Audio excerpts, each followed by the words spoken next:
Now for the main event. As most of you are here to experience a workshop of how to give a great speech by Chris Bowden. Chris joined Toastmasters in 2007 to overcome his fear of shyness. He has since become a great speaker. He is one of the very few people to actually have won at district level trophy in each of the individual categories. That's table topics, evaluation, main speaking, and humorous speaking, of course. He's also won the evaluation topic at district level at 2011 and the district main speaker or speaking competition in 2014. So with no further ado, let me allow you to pass you over to Chris Bowden, everybody.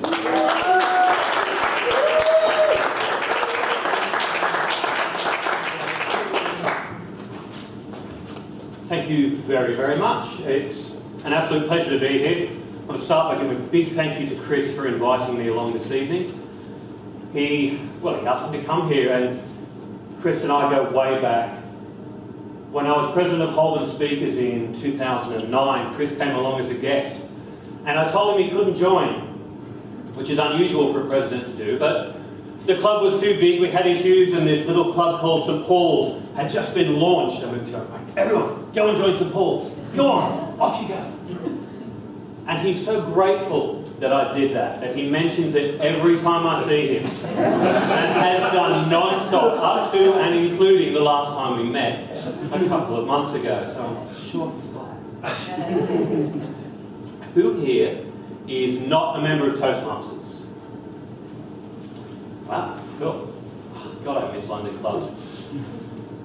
I left London a few years ago now, and my home club is now Maidenhead, out in the home counties. We just don't get this influx of young, beautiful, good-looking people. So tip number one for public speaking, always try and get the audience on side. What I'd like to talk about tonight is speeches. How to give a speech, how to create a speech. And it's really the things I've learned it's been over a decade now in Toastmasters, where I have gone in a lot of contests, lost a lot of contests, won a few, and I've stumbled on some techniques for putting a speech together, which can, maybe, take you all the way to the top of Toastmasters contests. However, it's not just about contests. I've used the same technique for putting together wedding speeches. Best man, I've coached 2 people through Father of the Bride speeches, including my own father. That was an achievement. Wow. Work. So I have had to give presentations to county councils and district councils about projects I'm doing and put the fear of God into them and say, yes, you must let us do this or you're in all sorts of trouble. Same technique. So essentially it's about any speech where the outcome matters. I can knock together a speech in half an hour and it will be adequate. And that's a really useful skill. But it will never be anywhere near as good as something I could spend a day, a week, a month or several months on. That is a sad fact of life. I'd much rather be doing table topics. Genuinely, I love table topics. But if it really matters, it's worth putting in the hard work. I'm going to tell you that if you want to win a contest, and I'll focus on contests, but it applies elsewhere, you're going to need 3 things. 4 things if I include this. Who has ever entered a Toastmasters contest? Who has had the chance to enter a contest but hasn't? Yeah, okay. So step 0, enter. So month size. 1 month, good plug. To do well in contests, any contest, even including table topics, I hate to say it, you need 3 things. You need an idea. You can't talk about nothing. Well, you can, I guess, some people do. But it's better if you have an idea. You will need to work hard. I don't know anyone who has got past club level without working their socks off. Again, unfortunate, I'd rather be doing table topics, but you do. And you need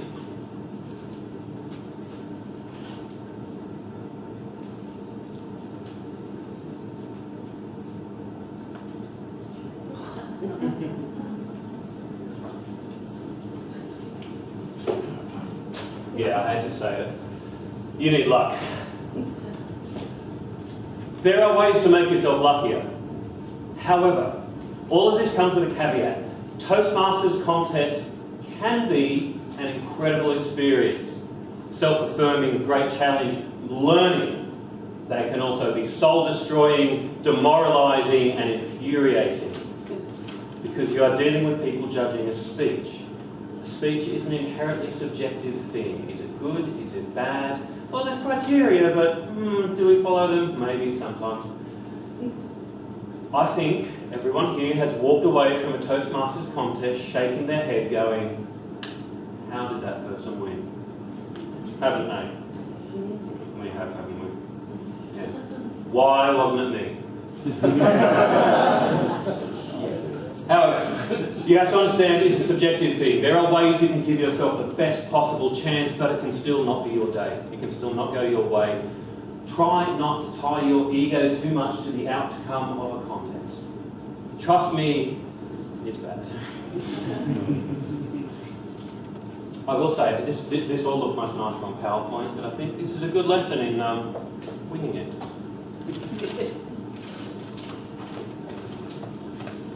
This is what I'm going to talk about.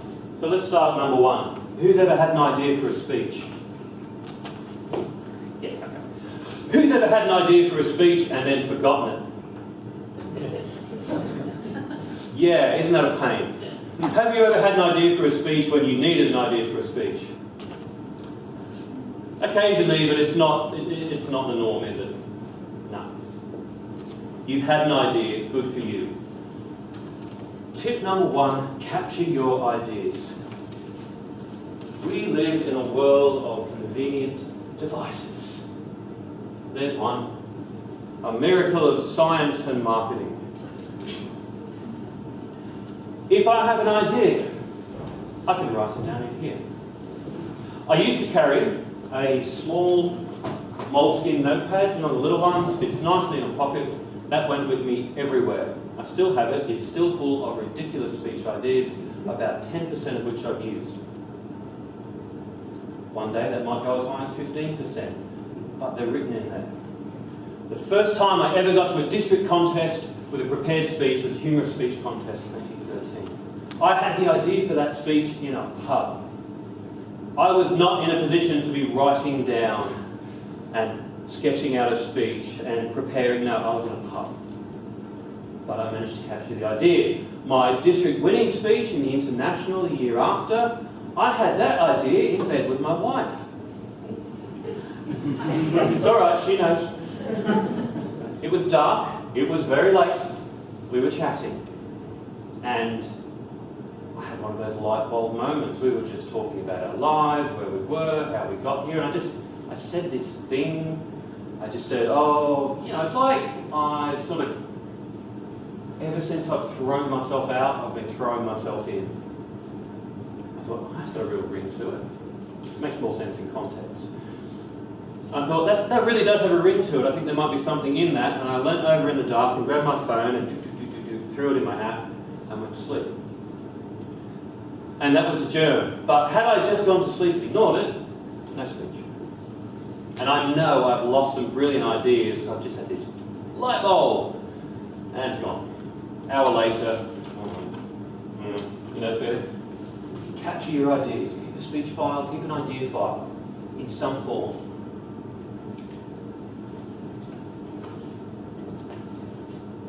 That's the easy bit.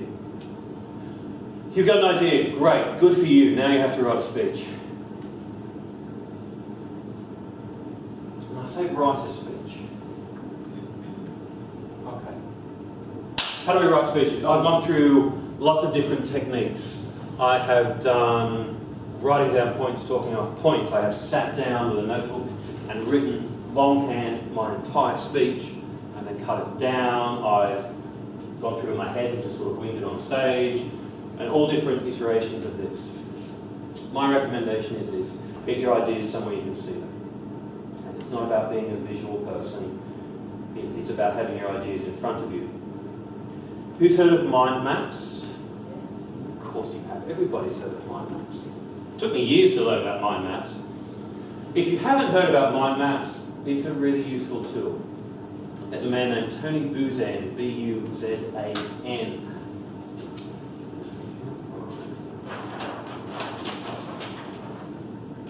In a mind map, and I only have one colour, which is a little unfortunate.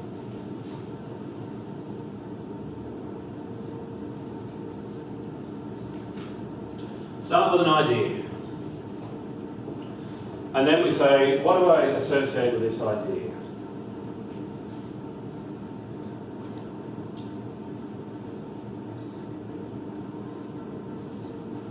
And I start writing down ideas.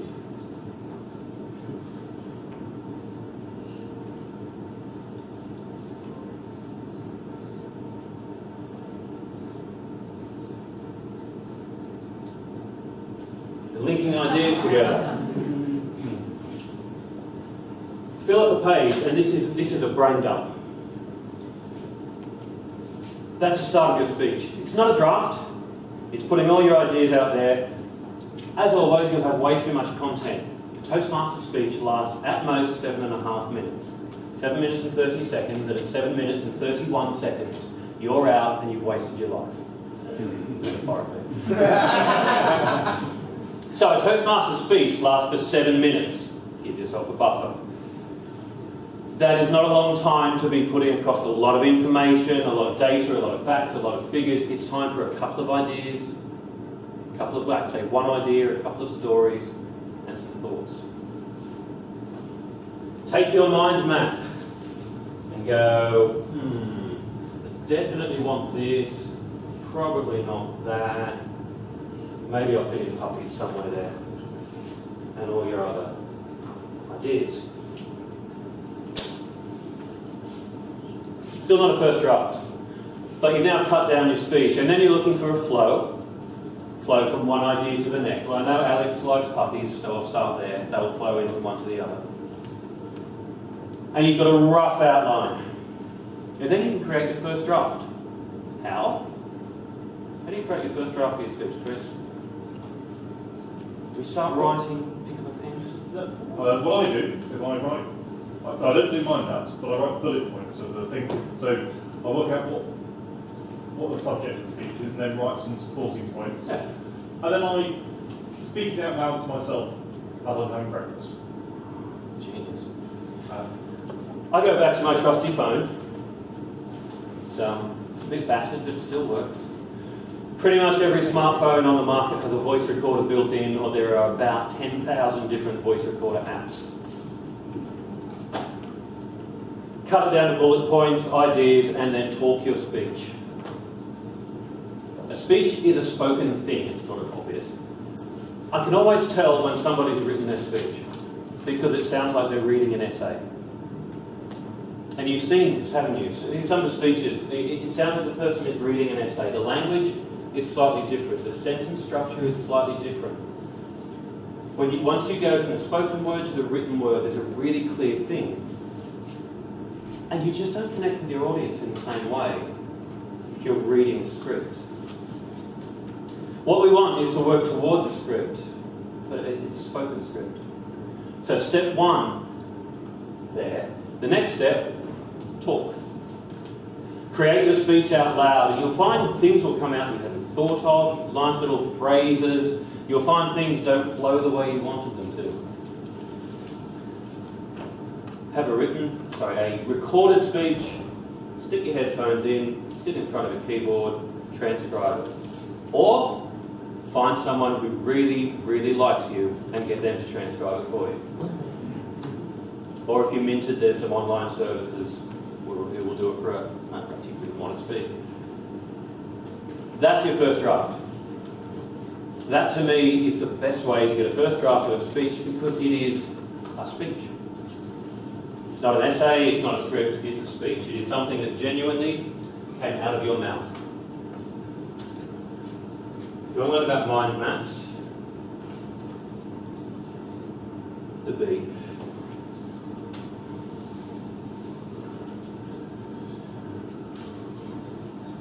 Tony Buzan. There's a bunch of free videos on YouTube. Everything I recommend is essentially free, because that's the price point that I prefer. There's some great introduction to mind map video. I use this all the time. I'm an engineer. I mind map everything now, ever since I've learned about this. Whenever I'm blasting ideas, brilliant tool. Verbal first draft, written first draft. Now comes the easy bit. Taking your massive speech and turning it into something to fit into 7 minutes.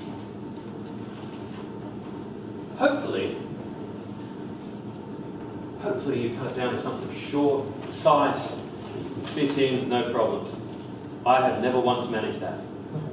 If you do, well done. I envy you. Question.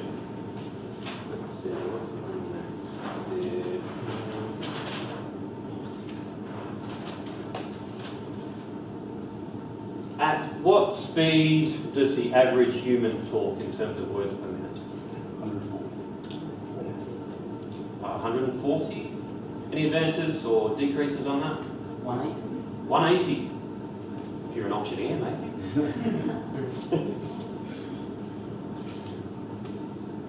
Personal experience, it changes between individuals, between cultures, etc. I would say roughly 120 words per minute. 140 is not a bad guess. If you're giving a speech, to be honest, you want to dial it back a bit. Otherwise, you're probably jamming a little bit too much in there, but we're all guilty of that. You have 7 minutes. 7. Anybody? 700.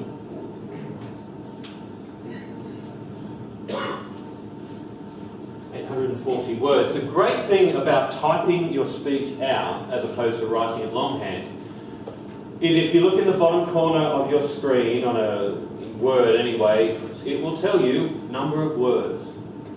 That's really useful. That used to be hard to find. Otherwise you sit there and go, which I've done many times. This is where we come to the difference between a speech that matters and a speech that doesn't. If it's not that important, I probably will skip this step. In fact, I might not go much past that first draft. If it's something I'm just going to knock up, give once. Otherwise, I'm going to try and fit it in the time limit I'm given. In a contest, that's a very hard limit. At, say, a work event, at a conference, at something where a whole day is planned out and your speaking slot is here, if you overrun, nobody will thank you. Word counts are very useful. So, that number is much too high. Much too high. Because really what you want is a 6-minute speech that you can take your time giving and stretch it out to 7. Not my advice, that's from Darren LaCroix, Toastmasters World Champion.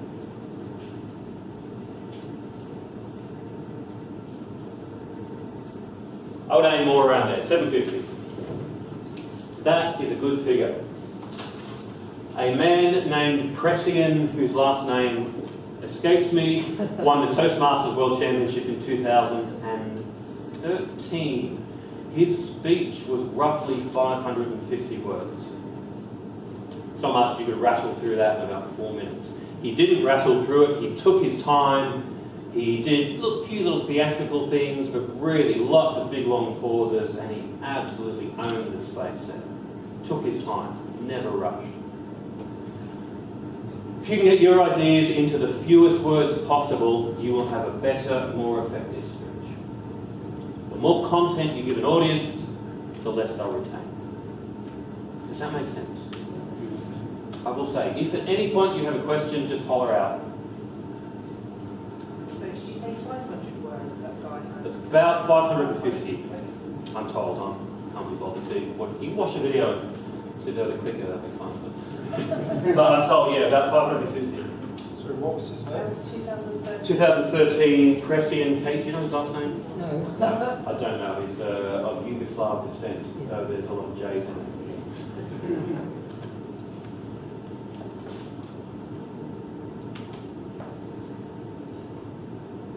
Wow, I'm really not good at numbers writing sideways, am I? Okay, so you have speech.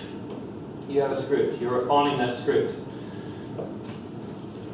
I would recommend you keep on saying it out loud. And when you're stuck, talk it out. Talk it out to yourself. The biggest thing that made a difference for me, I've gone in contests ever since I joined Toastmasters because I'm inherently competitive. It is how I get my self-validation, which isn't healthy. There you go. And I know it's a good way to push myself, and I always learn from it.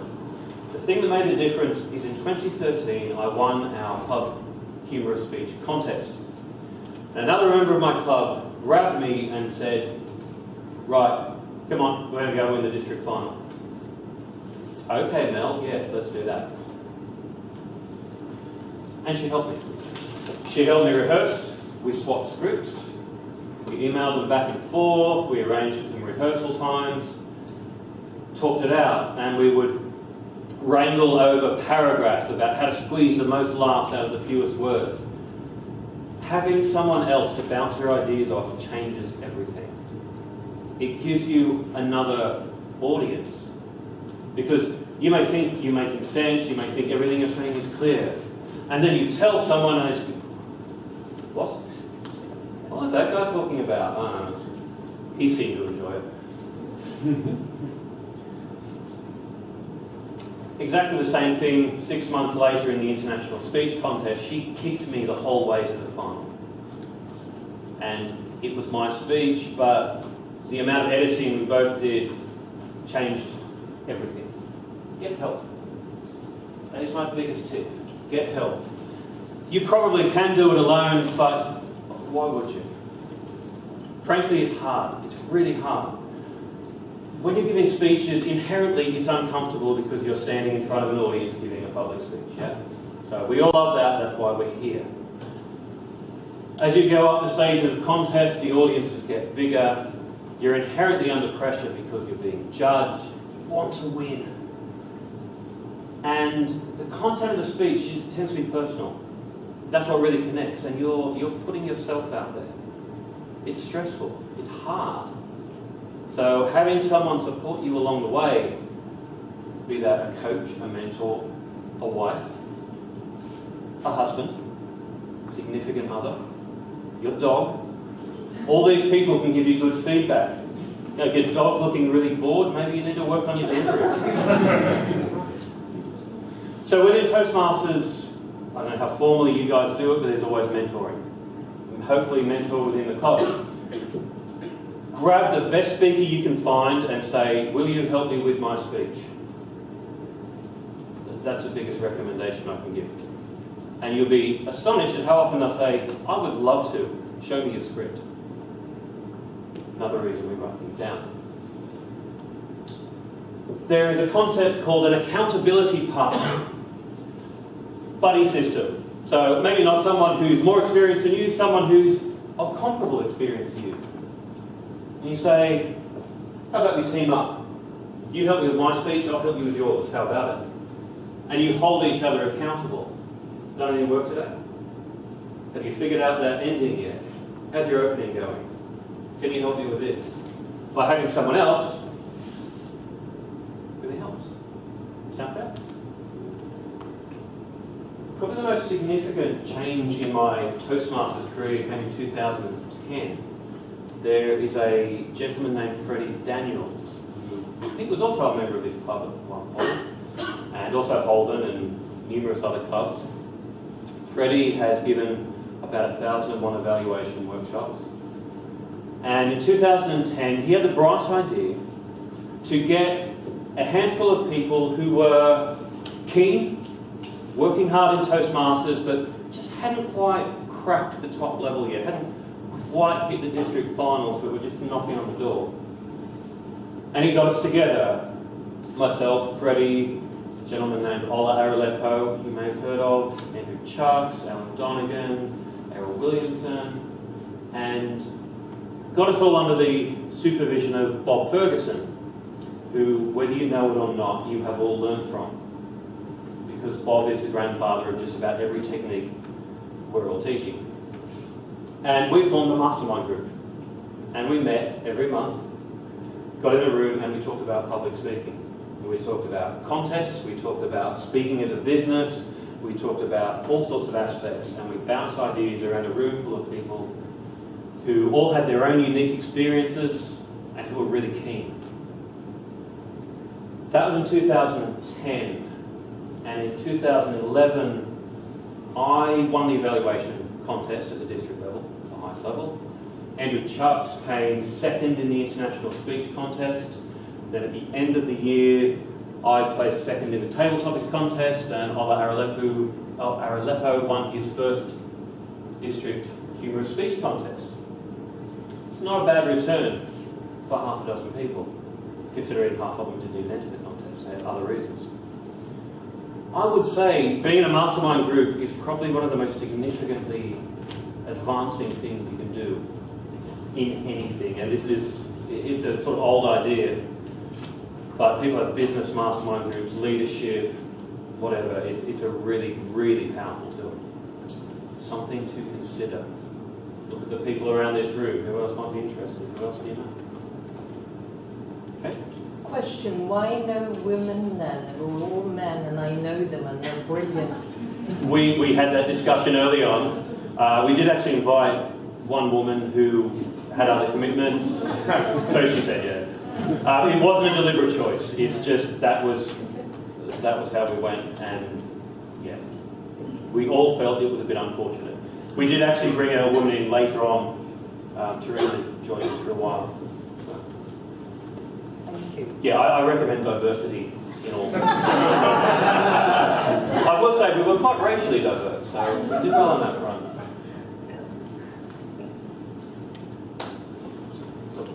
That is a good question. Oh yeah. This is my method for creating a speech. Do all of those things. Create your script, mind map, talk it out. First draft, refine it, talk it out, refine it, bounce your ideas off someone, keep refining. Do you want to know what a district winning international speech looks like? Yeah. Yeah, I'm going to show you. Looks like that. That's it. That's my district speech. 2 sides of an A4 page, generous in space, still a little wordy in places, I'll be honest.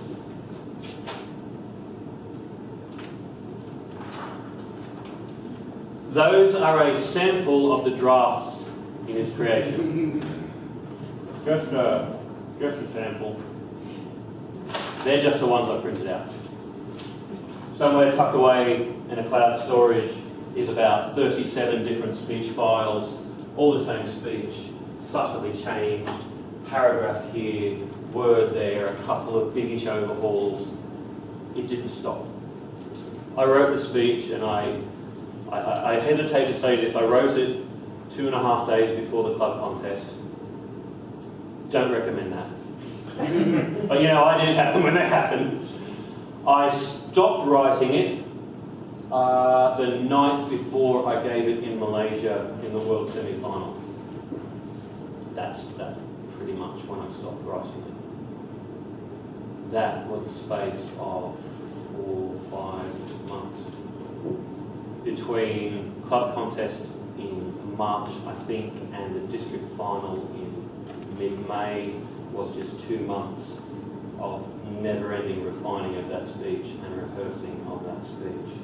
And when I say rehearsing, I mean jamming that into my head. That page there, I delivered that page 99% word for word, but I never memorised the script. The script formed around what I'd spoken and reflected that. It's easier to edit on a page than it is in your head. But at the end of it, I had a script I couldn't forget.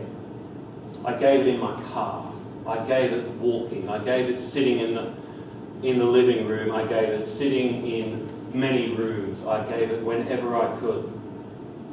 I drove to work. At the time I had a long commute that actually worked in my favour. Just sat there going over that speech. I had been in, I'm going to say that stage, I'll say 2 district table topics finals and 1 evaluation final. I thought, no problem, they're hard, you don't know what you're going to say, really nerve-wracking. This prepared speech will be a doddle. The first time I got to a district final with a prepared speech, I was terrified. I'd never been so nervous. Any of the impromptu ones, I was much more relaxed because I'm thinking, oh my God, what if I forget the speech? Because then you're really lost. It's only because I'd done it that many times, it was jammed into my head, and literally, I could not forget it. I was on autopilot for parts of it, and the words just came out. And that's what I mean about hard work. And ask yourself, is it worth it? And if it's worth it, then put in the work. If it's not, fine, don't. It's a lot of effort. Really, it's a pain.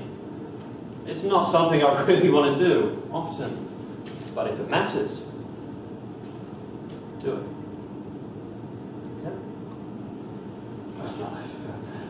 Can I ask why you kept all of your drafts? Did you return to them sometimes? And I found myself doing that as well, but sometimes I'm like, why? No, I never returned to them. I think I kept them out of nostalgia, Yeah. partly because I thought one day I'll do a workshop on this. And I just like to hang on to everything. So I threw them in the bottom of the drawer. No, I occasionally would return to a previous one, but I thought, yeah, that was a good idea, maybe I'll go back to that. So a little bit of that, but generally I just held on to them for just to see what I actually did. How much did it change, and when did it change most? It changed most between club and area, and then it changed even more between area and division, then between division and district. So between club and area, I completely overhauled it, changed the order of bits based on some feedback. After that, it was more refining. After division, I did, I don't know, 25% change. I was still rewriting the ending the night before. I never feel like I got the ending right, even right to the end. But I couldn't give you a little, a lot. After area, the basic speech stayed the same. It was the same flow of ideas, and the structure can change.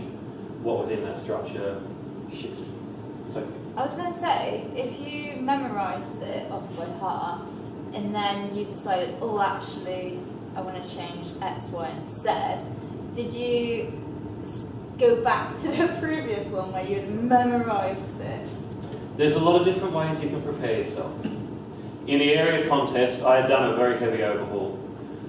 At about 1 minute to go in the speech, if you look at the video, you can see I took a pause for no apparent reason. Pausing in speeches is great, it's very powerful, but I took a pause for no apparent reason.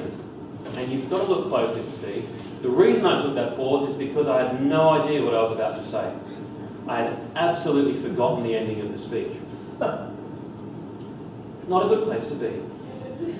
However, when I joined Toastmasters, I did table topics, and I found I really enjoyed it. And for months, I went on to Holborn, which met every single week. Greatest club in the world, except for this one, obviously. And I did table topics. And every time I'd walk into the meeting, and if I didn't have a role, I would grab the topics master by the scruff of the neck and say, I would like a topic, please give me a topic. And I did table topics. And I learned to think on my feet. Really, table topics is not so much about how you talk, the speeches you give, it's about being able to stand in front of a room with everybody looking at you and still be present and still be thinking and not be panicking, and your mind can work. And after a while, and it took me a number of years, you learn to trust yourself. So at that point in the contest, I skipped ahead to the next bit. And then in my head, I rearranged the speech. I basically took the paragraph here, moved it above the paragraph here I'd forgotten, did that bit, then this came back to me, then I found a way to link it, and then I did my ending. that is not something I could have done without being comfortable standing in front of an audience. That ability to think on your feet is one of the most important skills we learn here. I would say more important than anything I'm teaching you tonight. Sorry, I struggle with taking topics. Do you have any tips on, I don't know, just very quick tips? I know there's not. Keep doing them. So just keep practicing. Keep doing them. Okay. Keep going. I tended to focus on one thing at a time. So I would think, I'm going to do a topic, and this week I'm going to focus on standing still, because my habit, I watch my old speech videos, and I do this all the time, and it's so annoying. And for a while I thought, I'll try and do a topic standing still. I'll try and do a topic where I just focus on the structure, and I've got to really think about structure in this one. And if you just give yourself one thing to think about, that will help you. You just keep doing that. Just pick one thing, do it for a couple of weeks. That's it. One thing I'm just wondering, if you're saying that you rehearse, wouldn't you be at risk for over-rehearsal, so it doesn't sound authentic anymore? It is a danger. How do you weigh that? I would say you can never be over-rehearsed, but you can be wooden and boring. And if you get to a point where you're just reciting a script, then yeah, that's a problem. The advice is don't retell the speech, relive it. Give it like you mean it. That really is the only way of doing it. It's more important to understand the emotional content of the speech than to know it word for word.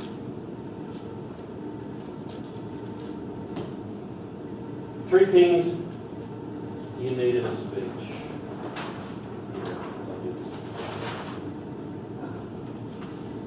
Who has ever seen the Toastmasters judging form?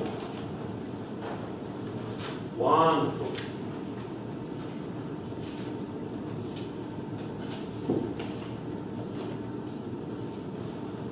What goes in these three columns?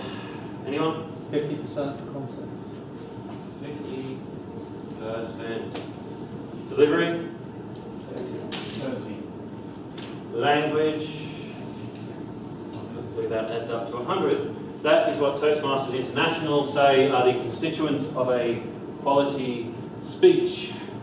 That's what the judging form leads the judges towards. That is really, as a competitor, all we have to go on. There's often much more detailed breakdown on the judges' sheet, and I suggest you look at it. Judges have 1 minute to evaluate your speech. 1 minute to throw all those numbers in boxes, and there are about 15 boxes. Between 10 and 15 boxes. Make it easy for them to put a high number in those boxes, find out what boxes they're trying to tick. That also tells me that the content of your speech is more important than the delivery. Do we think that's true? Yes. I have a perfect dissenting opinion here. It's about balancing the two, surely, because you have to make an emotional connection. You can't deliver an emotional connection if you've got no concept behind it. You have a great delivery, but if you've not got a message behind it, it doesn't work. What he said. Yeah. Did everybody hear that? You need to make an emotional connection, but you need some content behind the emotional connection for it to have substance. That was what you said, wasn't it? Yeah, that's awesome. How you say it really, really matters. What you say also really, really matters. That idea of what makes a good speech is a very nebulous question, but you can't favour one or the other. You can have both brilliant content, and if your delivery is off, no good. You can have fantastic delivery, but at some point people will say, "What are you talking about?" You need to work both. Your speech needs three things. Humour. I'm not even going to bother phrasing that as a question. It's entirely rhetorical. You need laughs. If you can deliver a winning speech with no humour in, well done, good job, but geez, you're going to have to be good. Even the most serious, tear-jerking, emotional, heart-wrenching speech, world champion 2010, David, forgotten his name, absolute tearjerker, floods of tears, him, the audience, everyone, he had 8 good solid laughs in 7 minutes. Get some laughs. Find a way. There's always a way. You probably need to be telling stories. Short anecdotes, stories link. We love stories. It is the thing at the moment. Dialogue. Rather than saying, this happened, if you say, and Chris said to me, why can't I join Holden? Come on, I really want to join Holden. And I said to him, Chris, you'll really have a much better time with some horns. If you tell your stories with dialogue, you can then bring in lots of different things in delivery, different voices, more body movement. Try and work in dialogue. It's the show, don't tell concept.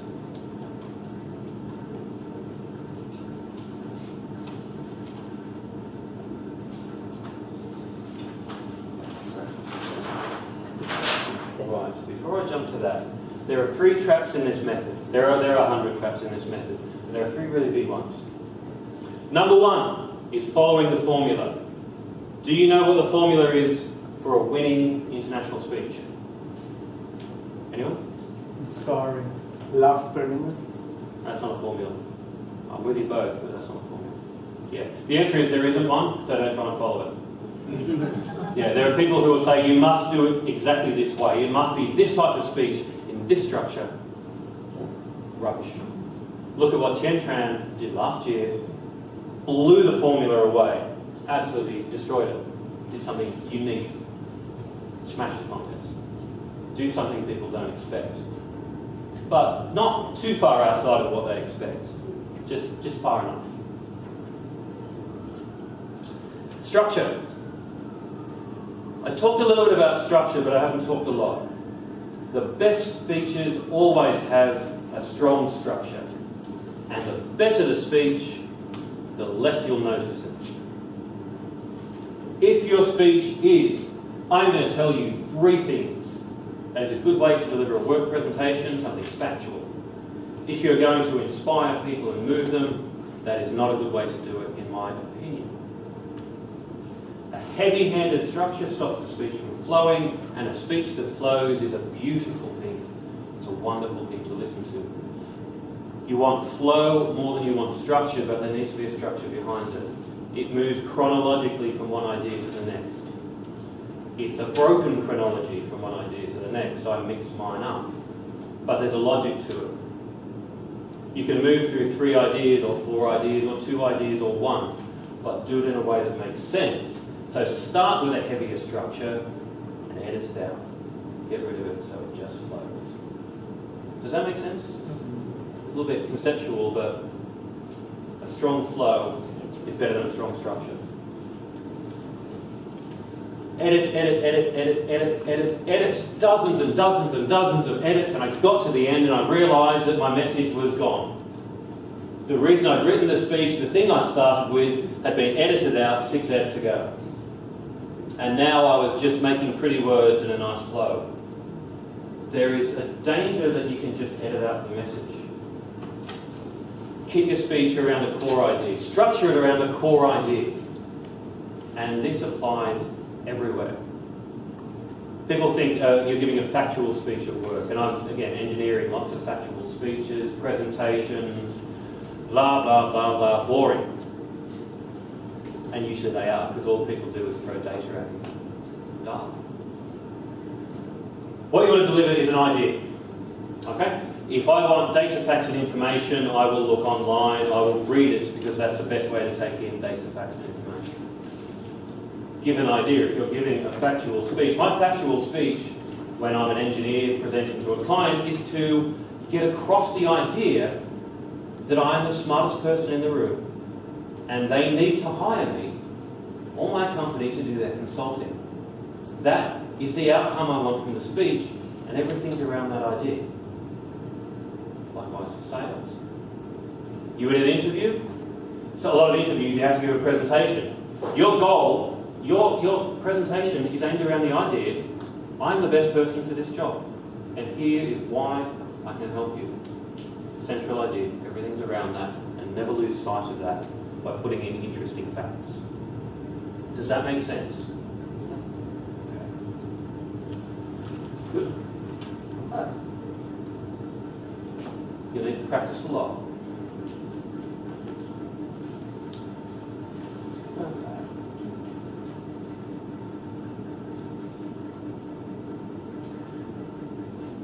talk about memorising, and I'll just touch on one more point there.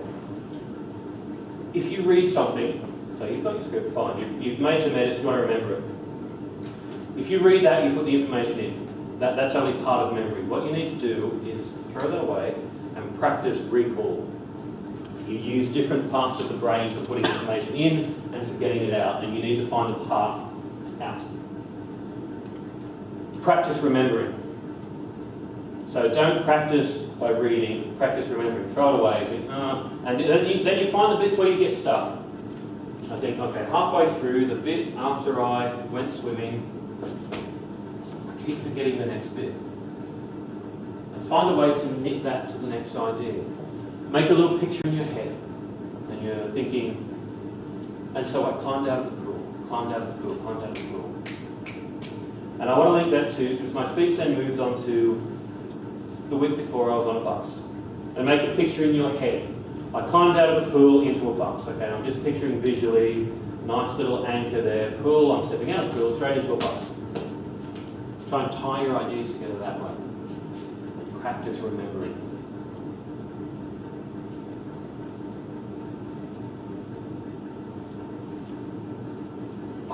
Yes? Is it not possible to rehearse, the script and almost act it out? So you act out the words and you act out the emotions? Yeah, completely possible. My speech used a lot of stage movement, so I blocked off the stage. This was one story, this was one story, and one story was in the middle of the stage. I told three little anecdotes. And I linked those, and moving from one to the other helps with recollection, hopefully helps the audience to know where I am. You do avoid too much getting into really practice gestures. Here I do this, because it can look really unnatural. But there are some points where you want to practice deliberate gestures in certain areas. So yes, you will need to link it all together. Not quite sure if I've answered your question. Yeah, Good enough, we'll have to do that. I learned a tremendous amount in the international speech contest. I went to the district final in Ireland and I won that. And then I went 2 months, 3 months, 4 months later to the World Championship semi-finals in Kuala Lumpur. And that was the most incredible experience. The amount that I learnt between those two was incredible, because I went to dozens of clubs, throwing speeches around, practicing, getting feedback from far too many people. You can get too much feedback, there is such a thing. And by the end of that, I was a much, much better speaker than when I started. I learned so much. Technique, confidence, and stagecraft. And the year after, I entered the international speech contest again. And I didn't place an area. Wow, talk about coming down to earth. The second level of competition, nothing. Okay, that was a kick in the teeth. But persistence, it's all about persistence. It's not like I've never lost a contest before. So I entered again the year after. This time I came second at area. Yeah, out again. What I had was second album syndrome. And it took me a long time to figure out why. Really a surprisingly long time. Until in Washington I met a young lady with blue hair and a speech. She, I believe, is a former president of this club, Chen Trang Nguyen Phan. And she gave her speech, and she won her semi-final. And 2 days later, she gave her second speech in the final. And I was with her during that day in between, and I finally realised what I've been missing. In some ways, what I'm still missing. The reason Tien won the district contest, and the reason she won her semi-final, and the reason she was even able to give a speech in the final, which she had not even written, really, when she got on the plane to Washington. That That was a long day. It was her fifth speech. Mm. She got through all the way through to. Don't say that. People will talk about the sixth speech. What I discovered from Tian in that day when we were working on her speech for the finals, the thing that set her apart from everybody else is that she truly, utterly believed every word she said.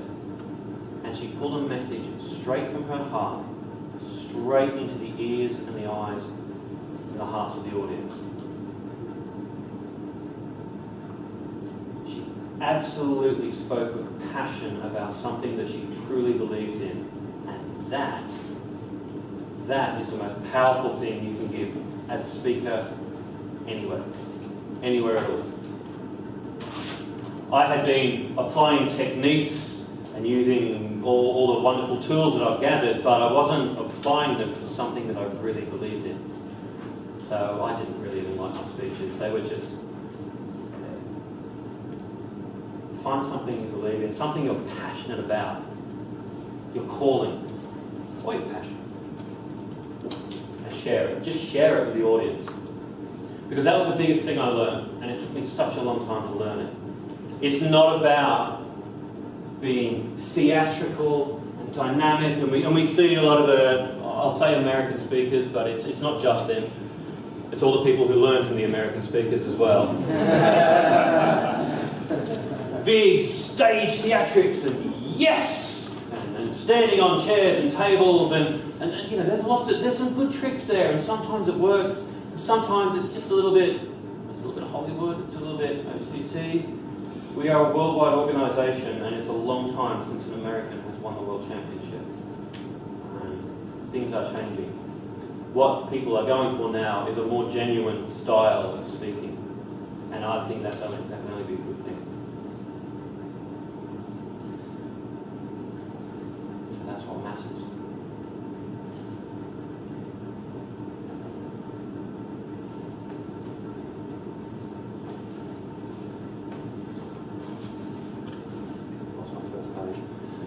We come back to the three things. You need an idea. Keep a speech file. It is a very, very useful tool.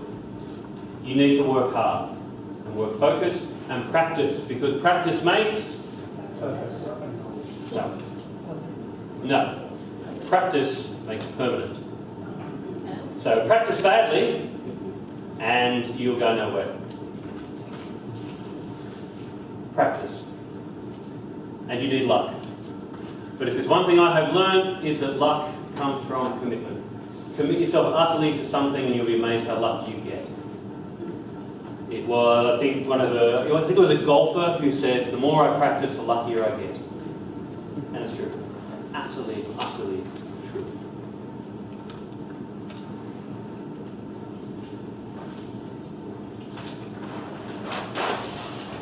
There's my formula for how to win the International Speech Contest.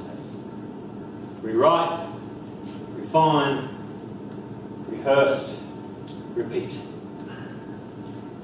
If it matters, only if it matters. Any other questions? Does your advice essentially hold if you were not doing a Toastmasters 7-minute speech and you were delivering, for example, a very important keynote speech for your company? There's different lengths and different audience and different judging, really. Absolutely. Yeah, it does. It does. Bob Ferguson's advice on keynotes is write it as a series of 7-minute speeches.